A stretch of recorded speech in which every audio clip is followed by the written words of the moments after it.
And the director of Star Wars Episode 7 has been announced. Drum roll, please.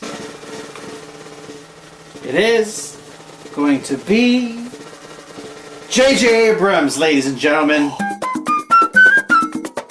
That's right, folks. J.J. Abrams will be directing Star Wars Episode 7. The rumor was that Kathleen Kennedy, the producer of Star Wars Episode 7, was really gunning for Spielberg as her top choice to direct the new Star Wars movie. However, Spielberg passed and very much urged for his protege, J.J. Abrams, to do it. Now, at first, Abrams was hesitant and denied it. That's why all these different directors were gunning for the position. However, it is known that Spielberg was instrumental in finally sealing the deal between Kennedy and Abrams. Also, JJ, huge Star Wars fan, big sci-fi 70s geek, like a lot of us. And he loved the franchise so much, he didn't want to Bryan Singer it, you know what I mean? He cared so much for, he cared for it so much, he refused it at first. And even on the first Star Trek, he's been quoted many times on saying, like, he took this on because this was his Star Wars. We here at Animfantastic are of the opinion that ever since The Return of the Jedi, the only good content to come out of the galaxy far, far away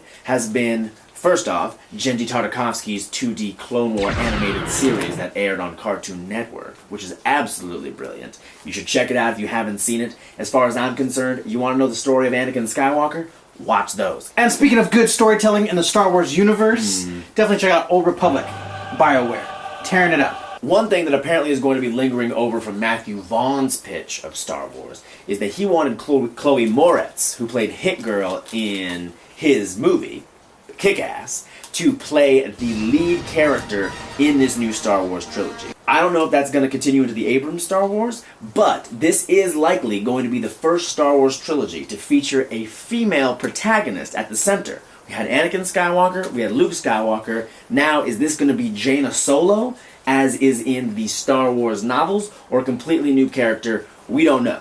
Only time will tell.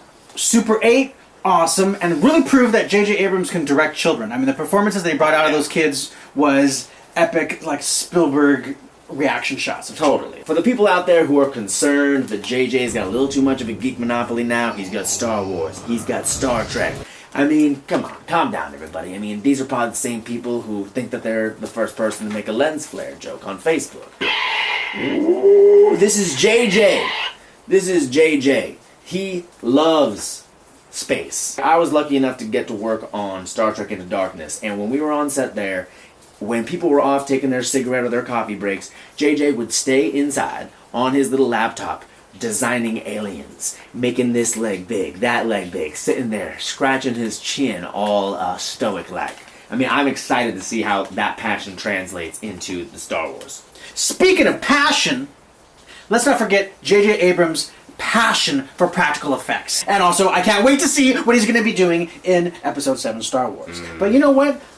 Let's bring up our own expert of practicality, our very own Charles. Come on up here, brother. What's up, guys? How you doing, bro? Charles, How you doing, man? Now, are you excited that J.J. Abrams got Star Wars? Yeah, definitely. I mean, at first I thought J.J. Binks got it.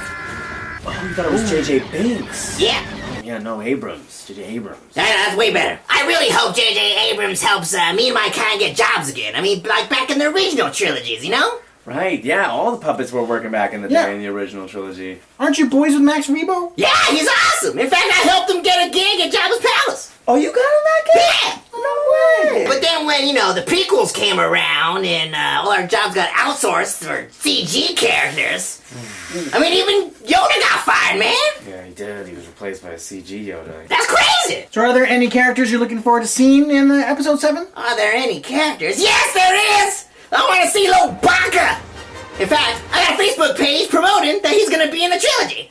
So go support that. And also, I want to see Nathan Fillion play Dash Rendar. Yes, Yes, definitely. that would be so epic, man. Totally, listen. Yeah, so go to my Facebook pages. Check it out. Hit it up, Brown Coats Unite. Get Captain Tight Pants in the new Star Wars. Yeah. Let's do it. I'm just as excited as Charles and Matt for this decision. Very excited to see what Abrams does. And now for everybody out there who's afraid of this decision, all I ask you is to put that fear aside, because fear leads to anger, leads to hate, leads to suffering, and let's just celebrate like we're a bunch of Ewoks after the Empire fell down.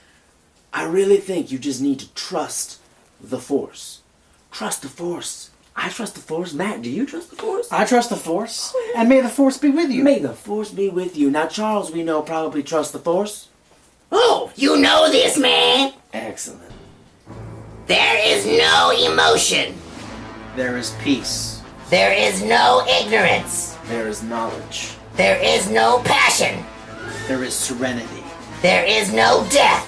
There is The Force. May the Force be with you. And thank you for tuning in to another episode of Animfantastic.